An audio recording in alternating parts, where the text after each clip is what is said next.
So, hello everyone. We already studied about sequences in the previous lecture. What is sequences? What is arithmetic sequences? What is sequences with shapes? In this lecture, we'll be studying about how to find the nth term of a sequence. For you guys, you have arithmetic sequence. So, we'll be studying about how to find the nth term of the sequences, right? So finding terms of the sequences.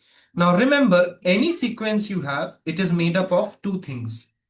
First thing is that it is made up of the first term. Suppose if I have 2, 4, 6, 8, 10, 12, like this, I have this sequence. So it is made up of first term, which is this 2.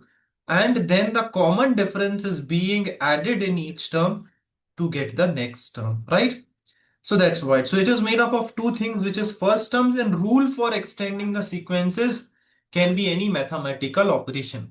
Like here, the mathematical operation is that you are adding 2 in each sequence, right? So this is it. So understanding the rule. So a sequence is an ordered pattern of number that follows a specific rule. So what you have to do that you have to write each term in the form of first term only of the sequence, and you will get it the sequences, right? See, the first term is 6 and the rule is to add 4 to each coming term, write the sequence. So first term is 6. Now if I have to get next term, I'll add 4 in this. So I'll get 10. If I have to get another term, I'll add one more 4 in this. So I'll get 14. I'll add one more 4 in this. So I'll get 18. I'll add one more 4. So I will keep on adding the 4. I will keep on getting the sequence, right? First term of sequence is 15 and the rule is to subtract 3 to each term, right? So I have first term 15, and then I will take away 3, so I'll get 12, right?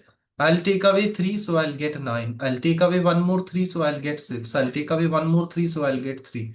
Take away one more 3, so I'll get 0. So this is how sequences. Same things happen with shape sequences. In shape, you have to observe what is happening. Like you can see the pattern of matchstick here. There are 4 matrix, matchstick, then 7, then 10. So what is happening? Or again, 3 matchsticks are getting added. So you will be having now 4 blocks. Each blocks when added will become 3 matchsticks when added, right? Patterns are made up of sticks. So this is the pattern which is made. You can see the first pattern have 1, 2, 3, 6 matchsticks. Then again have 3, 6, and then 9, right? So again we'll have 12, then 15. Like this, you have to get the pattern. So this is the quick tip. In arithmetic sequence, you add or subtract. In geometric, you multiply or divide. See everything in the form of first term and you can get the sequences. Thank you.